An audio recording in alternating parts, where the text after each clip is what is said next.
मैं पश्चिम बंगाल की बात इसलिए आपसे करती हूँ क्योंकि वहां तो आप ममता बनर्जी का विरोध करते आए, लेकिन अब बीजेपी के विरोध में आप ममता बनर्जी के भी विरोध से कई बार पीछे हट जाते हैं। मुझे ये बताइए, पश्चिम बंगाल हो, यूपी हो, कोई भी राज्य हो, वहां पर ये बार बार सवाल पूछा जाता है कि पश्चिम बंगाल में ही रामनवमी पर रोक क्यों लगती है? वहां बार बार ममता बनर्जी को कह देती है कि यहाँ जुलूस मत निकालिए, यहाँ शोभा यात्रा मत निकालिए, और उसके बाद उनके नहीं, देखिए मैंने पहले भी कहा कि हम कोई तृणमूल कांग्रेस का समर्थन में नहीं है। लॉ एंड ऑर्डर इनकी रिस्पॉन्सिबिलिटी है। कोई भी दंगा होता है, कोई भी गाड़ी फूटती है, चाहे वीएचपी ही तोड़े, इनकी रिस्पॉन्सिबिलिटी है। बजरंग तोड़े तो भी इनकी रिस्पॉन्सिबिलिटी है। इन्होंने इन हिंदूवादी संगठनों को जो वायलेंट है नहीं रोका, इनकी रिस्पॉन्सिबिलिटी है। अरे विवेक जी, पहले ये बताइए, रामनवमी निकालने का अधिकार है कि नहीं है? शोभा यात्रा निकलेगी कि नहीं निकलेगी? क्यों सरकार मना कर रही है? वो क्यों नहीं डिटेन किया गया?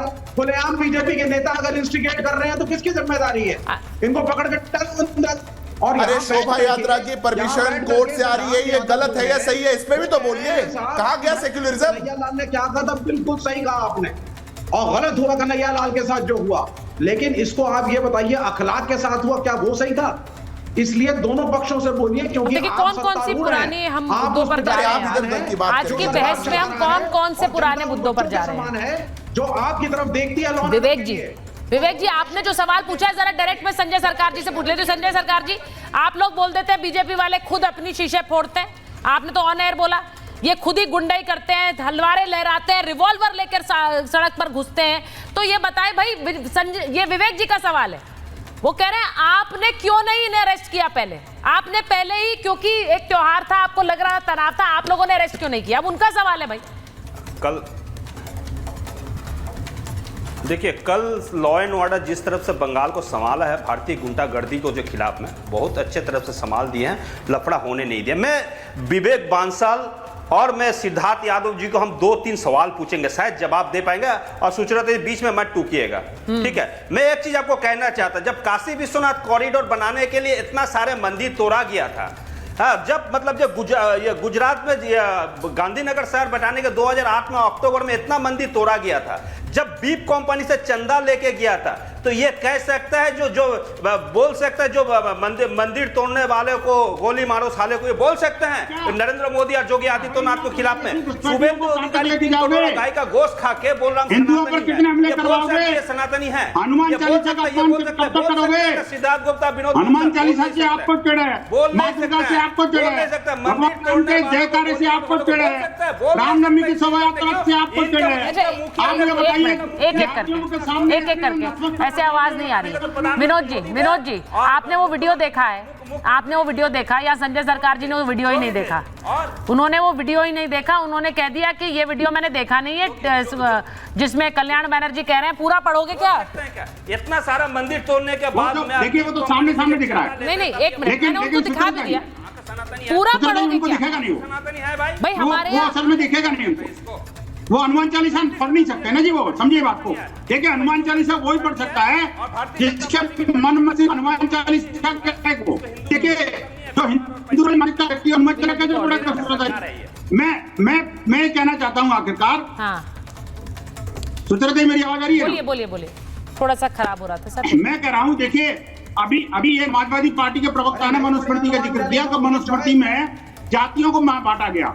मुझे बताइए, मनुस्मृति का कौन सा श्लोक है, कौन सा मंत्र है जिसमें जाति की बात करी है? और ये यादव जाति कहां पर लिखी हुई है? मुझे बता देना मनुस्मृति में। मैं चैलेंज करता हूं, नहीं तो उनको तुरंत माफी मांगनी चाहिए। मनुस्मृति में किसी भी जाति का कोई जिक्र नहीं है। मैं चैलेंज करता हूं, ये हिंदुओं के धर्म ग्रंथों को कभी जलाएंगे, कभी उस पर प्रहार करेंगे, कभी उस पर आघात करेंगे, हिंदुओं को 2 दर्जे का नागरिक बनाएंगे, उन पर गोली चलाएंगे। लेकिन मुझे बताइए, कौन से श्लोक में लिखा हुआ है यादव जाति का नाम है? मुझे बताइए जरा, कहां पर भाटी है इसमें? बताओ ना जरा, एक बार बताइए। मैं चैलेंज करता हूं आपको। बोलिए भाटी जी, बोलिए, मेरे सामने मनुस्मृति बोलिए। बता रहा हूँ। अरे बोलो, ये हो गया सवाल, हो गया चलेगा। आप कंस बोल तो रहा हूँ। अरे हिंदू धर्म ग्रंथों को बदनाम करने से बात आई है। अरे बंसल जी, आपको पता है जाति कहाँ है इसमें? बंसल जी बताओ ना, कहाँ जाति? सुनेंगे नहीं, ये मुझे कौन सा श्लोक है बताओ, पूरा खोल लेता हूं मैं। अरे सुनो तो सही, बताया तो जब सुनो। अरे बोलो ना, मंत्र क्रमांक बोलिए। अच्छा, वो बोल रहे हैं, जवाब दे रहे हैं। बताइए श्लोक कौन सा है? जवाब दे रहे हूँ, अरे यार सुनोगे तब तो बोलेंगे। जवाब दीजिए, जवाब। विनोद बंसल को अच्छी तरह पता है कि जब राजकुमार भाटी जवाब देगा तो इनकी बोलती बंद हो जाएगी, इसलिए लगातार चिल्ला रहे हैं कि इन्हें बोलने का मौका ही मत दो। डिबेट का लास्ट टाइम चल रहा है, डिबेट समाप्त हो जाएगी। श्लोक क्रमांक बताइए। तो शांत होकर सुनो, आपने सवाल पूछा है तो अरे तो जवाब तो सुनो, शांत होकर सुनो यार। देखिए इस देश की सामान्य जानकारी रखने वाला आदमी भी जानता है, नहीं सामान्य जानकारी छोड़िए, सुनेंगे और मैं इस तरह की डिबेट करता हूँ कि ये भी चिल्लाते रहे मैं भी चिल्लाता रहूं। हाँ ठीक है, जवाब दे दीजिए। अरे आप नहीं सुनोगे, मुझे पता, बुद्धू आदमी हो यार। विनोद जी सुन लीजिए, सुन लीजिए, सवाल पूछा आपने, जवाब तो सुनिए। हाँ नहीं ये चुप होंगे तो मैं बोलूंगा। बोलिए बोलिए सर, बोलिए बोलिए। भारत की सामाजिक व्यवस्था की सामान्य सी जानकारी रखने वाला आदमी भी जानता है कि भारत में जातियों की नींव मनुस्मृति से पड़ती है। मनु ने 4 वर्णों में हिंदू समाज को बांटा और फिर उन वर्णों में जातियां बनी। तो किसे मूर्ख बना रहे हो आप ये कह के कि मनु ने जातियां नहीं बनाई? किसे मूर्ख बनाना चाहते हो? आप खुद ही मूर्ख बन रहे हो। सब जानते हैं कि मनु, इस देश में जातिवाद की नींव मनुस्मृति ने रखी है, सब जानते हैं इस बात को। और मनु मानवता विरोधी आदमी था, उसने मनुष्यों को आपस में बांटा, ऊंच नीच करी, उसने शूद्रों पर स्त्रियों पर कड़े प्रावधान लगाए। सिद्धार्थ जी आप भी इत्तेफाक रख रहे हैं? अरे भाटी जी ऐसे कहने से नहीं होगा ना, आप पढ़े लिखे व्यक्ति हैं। बोलिए बोलिए बोलिए, उठाइए मनुस्मृति, बताइए पृष्ठ। आप अनपढ़ हो, आपने मनुस्मृति नहीं पढ़ी, आप अनपढ़ हो, आप अनपढ़ हो। अरे हम तो पढ़ करके बता रहे हैं कि नहीं लिखा मनुस्मृति में ये नहीं लिखा हुआ आप बहुत पढ़े लिखे हैं, बाकी बिना पढ़े ही जान रहे हैं कि लिखा है। सुनिए सुनिए सुनिए, ऐसे ज्ञानी इस देश में इतने हो गए हैं, क्या बताएं यार। मेरे सुनो, मेरे पास मनुस्मृति की 5 प्रतियां हैं, मैं अभी दिखा दूंगा, यहीं रखी हैं। मैं अपने कमरे में बैठा हूं, अपने घर में बैठा हूं।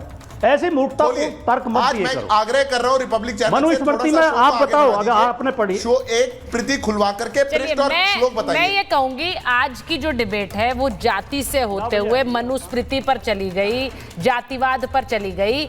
हम बात कर रहे थे हुड़दंगियों की, हम बात कर रहे थे कि एक तरह का रवैया होना चाहिए कानून का यूपी टू बंगाल।